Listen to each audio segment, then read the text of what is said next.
Y la verdad, pues oren por nosotros. La razón que ando aquí, pues vine a dejar dos de mis hijos, ya una hija la tengo en el colegio bíblico, y los dos que traje son mis gemelos, que ellos inician su preparación para servir al Señor. Así que oren, hermanos, oren por provisión.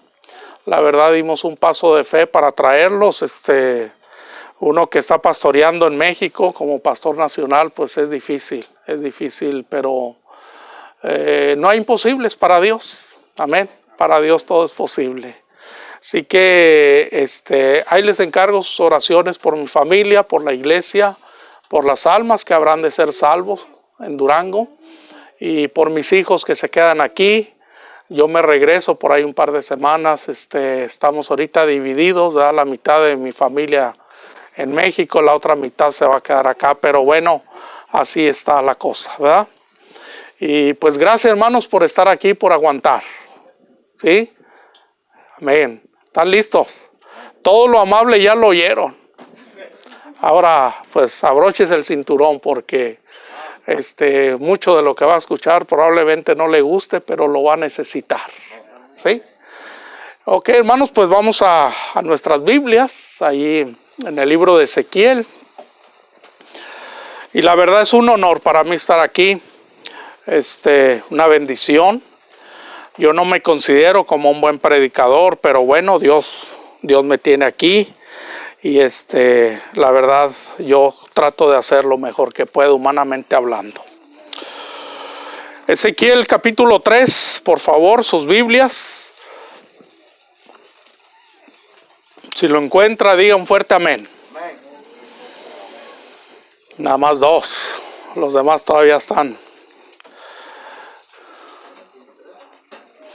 Un día dijo mi pastor por ahí, nada más abra la Biblia donde caiga y ponga una mirada inteligente y una sonrisa, y pensamos que ya lo encontró.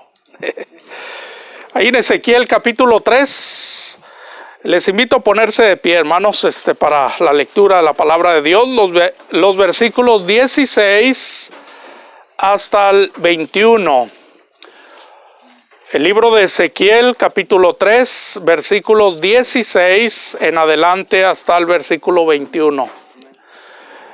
Me gustaría, hermanos, que hiciéramos la lectura alternándonos. O sea, eso quiere decir que yo leo un versículo y ustedes otro.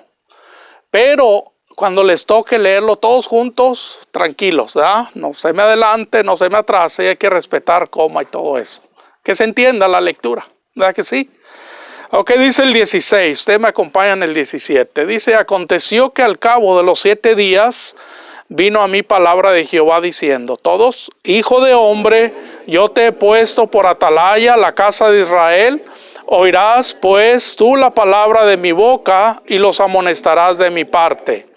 Cuando yo dijera al impío, de cierto morirás, y tú no le amonestares ni le hablares, para que el impío sea percibido de su mal camino, a fin de que viva.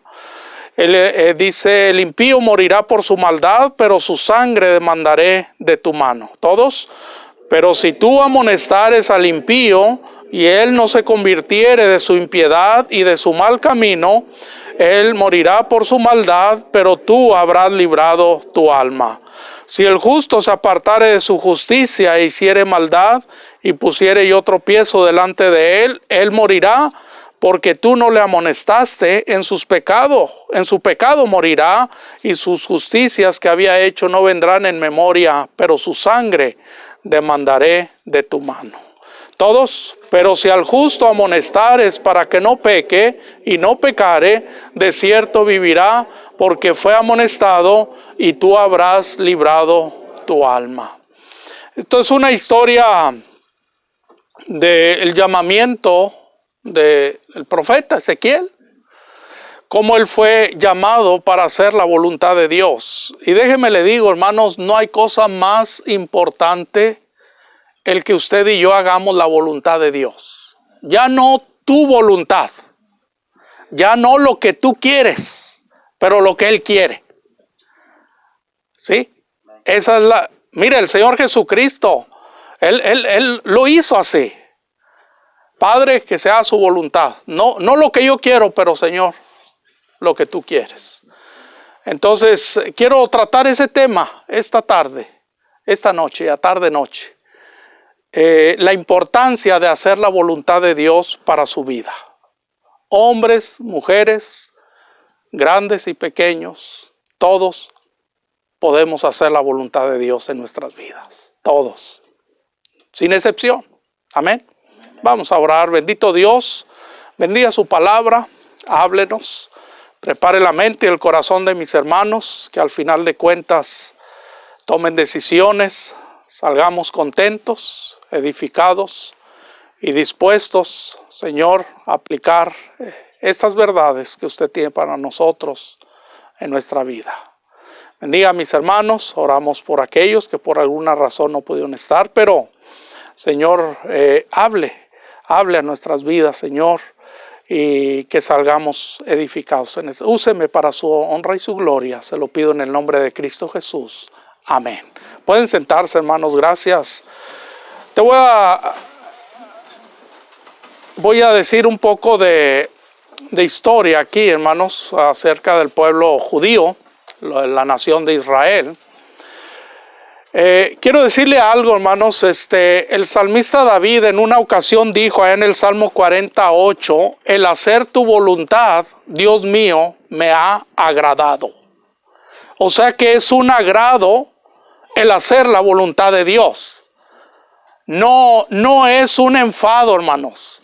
No es un fastidio. Yo tengo, hermano, desde que conocí al Señor, han pasado 50 años y aquí estoy. No me he fastidiado, no me he cansado, no me he amargado, no, nada de eso, hermanos. Decía el salmista, el hacer tu voluntad, Dios mío, me ha agradado. Que sea un agrado el hacer la voluntad de Dios para nuestras vidas.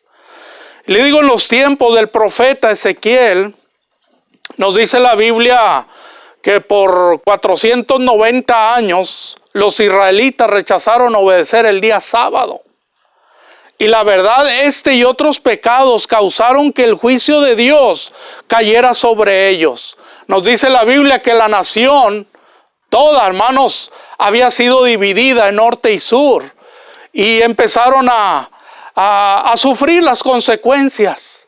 Llegó hambre, llegó guerra, pestilencia, había venido a ellos. Y por encima de todo eso, ellos fueron llevados, hermanos, a la cautividad por 70 años. Fueron llevados, hermanos, a esa esclavitud por 70 años por Nabucodonosor, el rey de Babilonia. Imagínense, hermanos, el pueblo judío siendo castigado, siendo oprimidos, hermanos, siendo esclavos de los babilonios. Tremendo, hermanos. Estamos hablando de la nación judía. Y mire, nos dice la Biblia, sin embargo, Nabucodonosor no se llevó a todos los judíos a cautividad.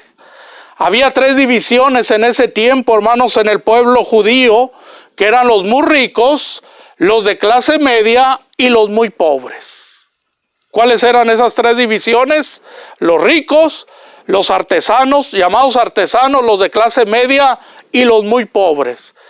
¿Qué hace Nabucodonosor? Se lleva a los muy ricos y a los de clase media, porque él sabía que le podían ser de utilidad. Y a los muy pobres los dejó en Palestina. Ahora, Dios nunca dejó a su pueblo sin un profeta. Allá, a los que estaban allá, los muy pobres, que no fueron a la cautividad, Dios les envía a un profeta. Y cuidó de ellos, y estuvo al pendiente de ellos. Ese profeta, hermanos, estaba allí. Y Dios les manda otro profeta a aquellos que estaban en cautividad, Daniel y Ezequiel. Entonces, hermanos, la verdad es que fue en ese tiempo donde Dios llama a Ezequiel.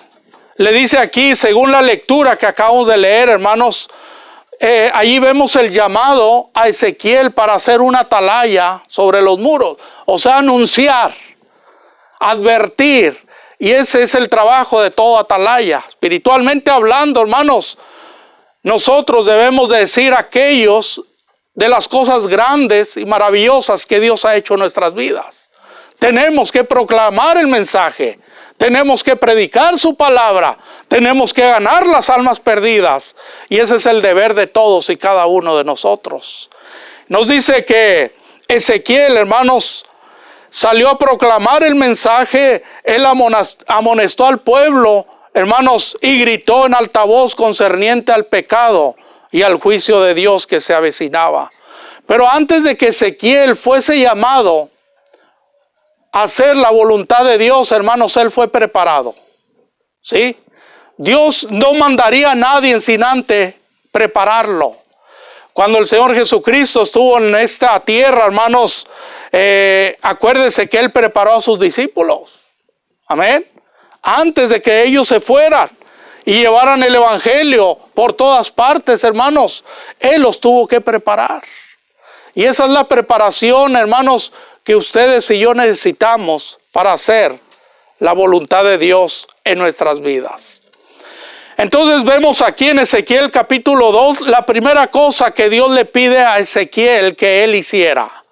Dice el capítulo 2, allí en los versículos 8 en adelante, desde el 7. Dice, les hablarás pues mis palabras, escuchen o dejen de escuchar, porque son muy rebeldes. Mas tú, hijo de hombre, oye lo que yo te hablo, no seas rebelde como la casa rebelde. Abre tu boca y come lo que yo te doy. Lo primeritito que Dios le da a Ezequiel, hermanos, fue esto. Y dice Ezequiel en el versículo 9, y miré, y aquí una mano extendida hacia mí, y en ella había un rollo de libro. Y lo extendió delante de mí, y estaba escrito por delante y por detrás, y había escritas en él endechas, y lamentaciones y ayes.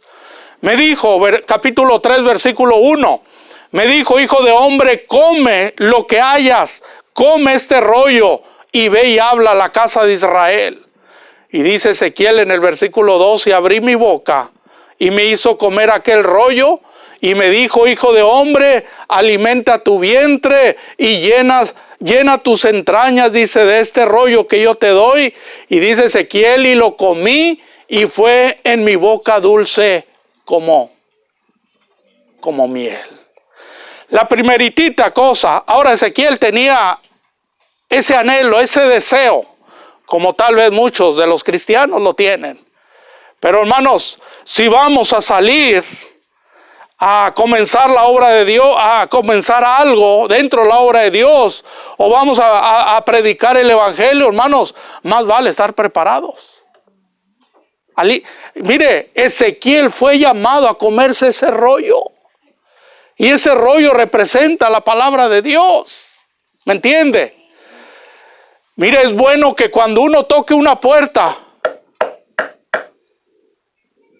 es bueno saber qué le vamos a decir a la gente. Sí, porque la gente está esperando algo.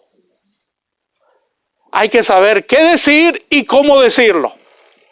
Por eso es que antes de salir a la visitación, a tocar puertas, a lo mejor se tiene una reunión aquí para memorizar versículos, preguntas acerca del plan de salvación y un entrenamiento para que usted sepa qué hacer. ¿Está conmigo, hermanos? Y dice la Biblia, hermanos, que Ezequiel salió.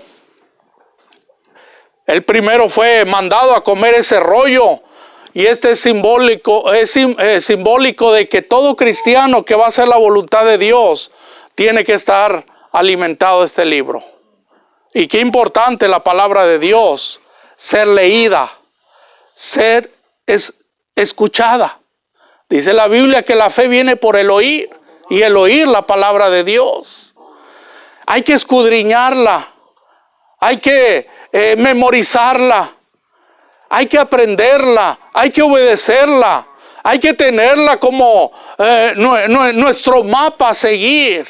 Acuérdese que es el alimento espiritual, la palabra de Dios. Es nuestro mensaje que vamos a predicar. Debe de ser nuestra norma de fe. Hermanos, es el consejo, la palabra de Dios, y no hay mejor consejo que la palabra de Dios. ¿Me entiende? Y la palabra de Dios llega a ser a nuestras vidas, como dijo el salmista, Salmo 119, 105, lámpara es a mis pies tu palabra y lumbrera a mi camino. Hace dos cosas, te alumbra hoy, pero te va a alumbrar el resto de tus días. ¿Sabe? La función de la palabra de Dios. Si usted tiene la palabra de Dios y la abre y pasa tiempo en ella, y la lee y la escudriña, y la memoriza y la estudia y todo eso, hermanos, seguramente el camino por donde vaya va a estar abierto, claro, y no va a estar en tinieblas o en ignorancia. Mire que Ezequiel obedeció a Dios acerca de esto. Sí, Dios le pide, hey, hijo de hombre, come lo que hayas, come este rollo y ve y habla a la casa de Israel. Ezequiel fue llamado para ir, hermanos, a aquellos que estaban en cautividad en Babilonia. Pero, hermanos, 70 años en cautividad, 70 años en opresión, 70 años tal vez en castigo, en abusos, yo no sé en qué condiciones estaban, pero no eran buenas condiciones. Y Dios quería mandar al profeta, pero le dijo, hey, primeramente aliméntate. Yo quiero que vayas a mi pueblo, pero seas de bendición, seas de ánimo, tienes que llevarles palabras de aliento.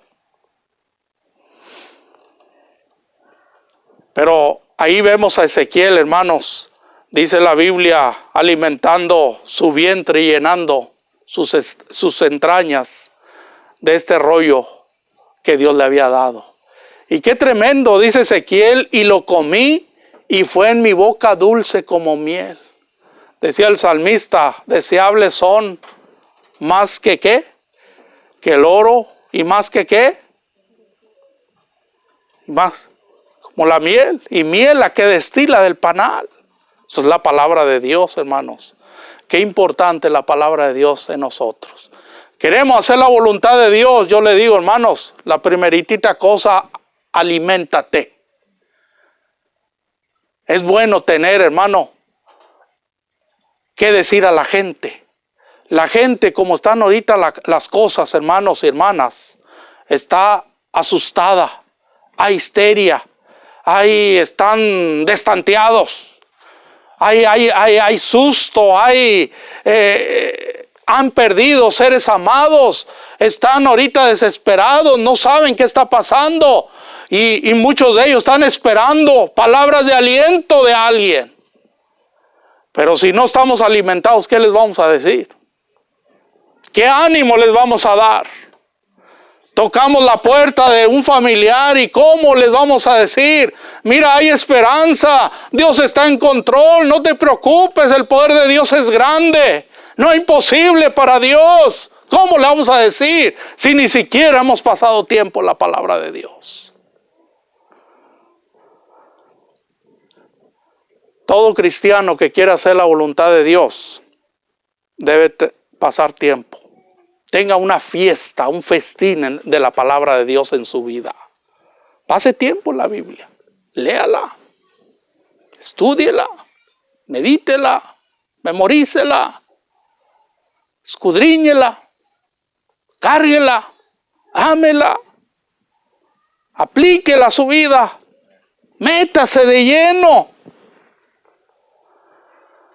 Viene Ezequiel a Dios. Dice, Señor, me comí aquel rollo que me diste y me supo como miel. Ya estoy listo, Señor, de ir y ser una atalaya ya con tu pueblo.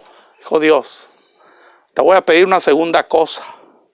Y le pide aquí una segunda cosa. En el capítulo 3, versículo 14, la segunda cosa que Dios le pide a Ezequiel fue esto. Dice, me levantó pues el espíritu y me tomó. Y fui en amargura, en la indignación de mi espíritu.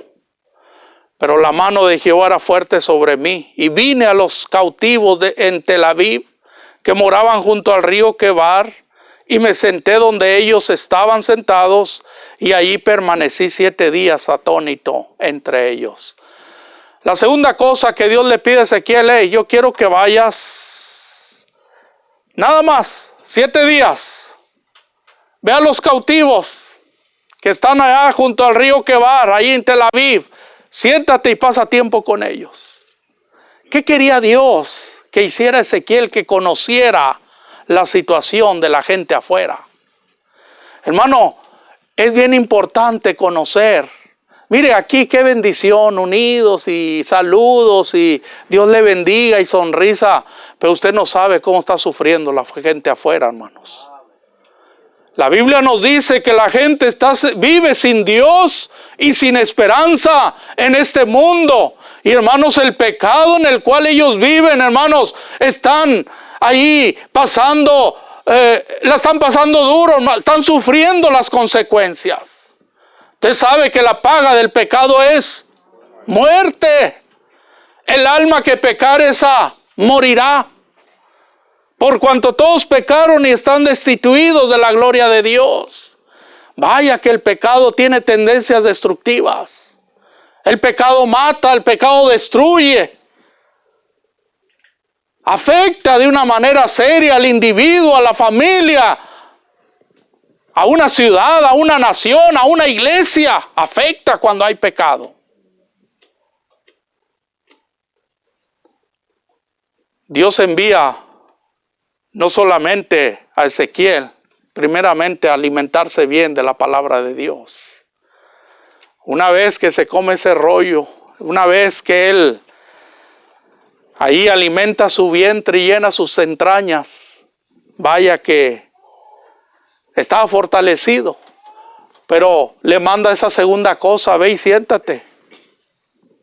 Y dice la Biblia, hermanos, nos dice que Ezequiel va por 7 días donde ellos se sentaron y llora con ellos y sufre con ellos y pasa hambre con ellos y siente nostalgia por la tierra con ellos. Y eso de conocer a la gente de afuera, hermanos, cómo viven y cómo están y por lo que están pasando y todo eso, ¿sabe que es una parte vital de la preparación de cualquiera que quiera hacer la voluntad de Dios? En este círculo, qué bonito, hermanos. Cualquiera, una palmadita. Dios le bendiga, hermano. Estoy orando por usted, pero eso no se ve afuera, hermano. Y afuera tenemos conocidos. Afuera tenemos familiares. Afuera tenemos amigos, compañeros de trabajo. Tenemos vecinos. Ezequiel, hermano, la verdad aquí dice: me tomó pues el espíritu. Dice: y fui en amargura, en la indignación de mi espíritu, pero la mano de Jehová era fuerte sobre mí. Muchas veces sabe que el cristiano es llamado por Dios y no quiere uno ir tan fácil. Si Dios te llamara a ir a tu país, ¿te aventarías a ir? Cuando miles y miles están viniendo, ¿tú irte para atrás? Ezequiel sabía la condición del pueblo de Dios allá en cautividad por 70 años. Hermano, no la estaban pasando nada bien. Él sabía, por una parte decía, pues aunque no, dice, y fui en amargura, en la indignación de mi espíritu, dice, pero la mano de Jehová era fuerte sobre mí. Y vine a los cautivos en Tel Aviv, que moraban junto al río Quebar, y me senté donde ellos estaban sentados. Y luego hay una frase ahí al final del versículo 15 que dice: y ahí permanecí 7 días atónito entre ellos. Como cuando uno sale, hermanos, por primera vez al campo misionero. Y ahora sí empiezas a ver la realidad. Y el sufrimiento, y el dolor, y las lágrimas, y la desesperación. La gente no sabe qué hacer y los ves en esa situación. Y tú vas y te sientas con ellos y empiezas a comprender mucho por lo que están pasando. Hermanos y hermanas, mientras no salgamos, no vamos a conocer cómo vive la gente afuera. Ahorita con eso de los celulares, un mensajito y todo, no. Ve, visítalos, siéntate con ellos, come con ellos, llora con ellos, que te platiquen por lo que están pasando y vas a ver, hermano, te vas a conmover. Ezequiel dice, me senté 7 días. Fueron suficientes y estaba en medio de ellos atónito. La verdad, qué difícil es vivir sin Dios y sin esperanza. Y cómo la gente es castigada por su mismo pecado. Hermano, lo triste es que muchos de ellos son familia nuestra. Y muchas veces no estamos haciendo nada por ellos. Ahí está Ezequiel, hermanos. Lloró con ellos, sufrió con ellos, pasó hambre con ellos, sintió nostalgia por la tierra con ellos. Pero hermanos, la verdad es que nosotros debemos de conocer a las personas, sentir con las personas, sufrir con ellos y conocer sus sentimientos. Hermano, mientras yo era un estudiante en el instituto, yo no entendía mucho de esto, hasta que ya le entré. Hasta que ya llegué y empecé a ver la realidad, hermano, por lo que pasa a la gente. Yo entiendo mucho ahora, porque he estado con ellos, me he sentado con ellos, he estado en las buenas y en las malas con ellos. Eso, como le decía, hermano, es una parte vital para todo aquel que quiere hacer la voluntad de Dios.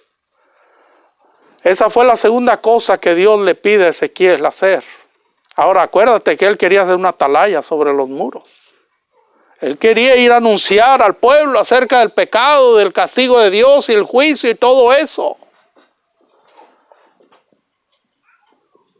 Viene Ezequiel, después de esos 7 días, yo creo conmovido, con lágrimas en sus ojos, le dice a Dios, Señor, mira la condición en que estaba el pueblo, no era del todo buena. Mira, hay un pasaje en el Salmo 137, ve conmigo, hermanos. Esta era la condición en que ellos estaban, ahí en el Salmo 137. Dice la Biblia, hermanos, ahí en el versículo 1 del Salmo 137, junto a los ríos de Babilonia, dice, ahí nos sentábamos y aún llorábamos, acordándonos de Sión, dice, sobre los sauces en medio de ella, colgamos nuestras arpas y los que nos habían llevado cautivos nos pedían que cantásemos. Y los que nos habían desolado nos pedían alegría, diciendo, cantadnos algunos de los cánticos de Sión. No tenían ánimo de nada. ¿Sabe que ellos eran famosos por los cantos, por tocar instrumentos de cuerdas? Y llegaban aquellos babilonios que los habían llevado cautivos. Cántenos, ustedes saben coritos, saben himnos, cantos espirituales. No, se colgaron las arpas, digo, queremos saber nada. A esa gente, hermano, tuvo que ir Ezequiel. Pasar 7 días en medio de ellos. La verdad la estaban pasando mal, hermanos. Ahora, ¿quién la va a pasar bien sin Dios? Nadie, hermanos. No solamente, dice la Biblia, antes de él hacer la voluntad de Dios, Dios lo preparó. Le dio ese rollo, iba alimentado, fortalecido. Pero también le dijo, ve por 7 días y quiero que estés allá. Conoce la situación de la gente. Y viene Ezequiel, hermanos, quebrantado de corazón. Él pensó que estaba listo, pero le pide una tercera cosa, Dios a Ezequiel. Esa tercera cosa está ahí en el capítulo 3, versículo 24, donde dice el versículo 22, vino ahí la mano de Jehová sobre mí y me dijo, levántate y sal al campo y allí hablaré contigo. Y me levanté y salí al campo y dice, he aquí que ahí estaba la gloria de Jehová, como la gloria que había visto junto al río Quebar, y me postré sobre mi rostro. Entonces, esa fue la tercera cosa. Versículo 24, entonces entró el Espíritu en mí y me afirmó sobre mis pies. Qué importante es el Espíritu Santo, hermanos, aquel que quiere hacer la voluntad de Dios. Dijo Cristo, porque separado de mí nada podéis hacer. Y sí es cierto, hermano, aceptamos a Cristo como Salvador y el Espíritu Santo viene a morar en nosotros. Pero hermano, aparte de eso, qué importante es ser lleno del Espíritu Santo de Dios. Él es el que te va a dar sabiduría, Él te da entendimiento, Él te da discernimiento, Él te ayuda, Él corre al lado tuyo para que cuando caigas Él te va a levantar. Es un ayudador, es alguien que te va a guardar, es alguien que va a interceder por ti. Dice la Biblia que Ezequiel necesitó del Espíritu Santo de Dios. Entonces entró el Espíritu en mí y me afirmó sobre mis pies. La verdad, hermanos, con esta preparación, con esas 3 cosas, Ezequiel vino a hacer una atalaya sobre los muros. Y empezó a amonestar al pueblo de sus pecados. Y nos dice la Biblia que él fue fiel a su tarea. Hermanos, cuando Dios llama, hay que obedecerle. Seamos fieles, hermano. Fiel es alguien de confianza. Fiel es que cuando el pastor va a salir y le pide una responsabilidad, usted la cumpla. ¿Dios ha sido fiel con usted? Hermano, por lo menos tenemos que ser fieles. ¿Fieles a qué, pastor? Fieles leyendo.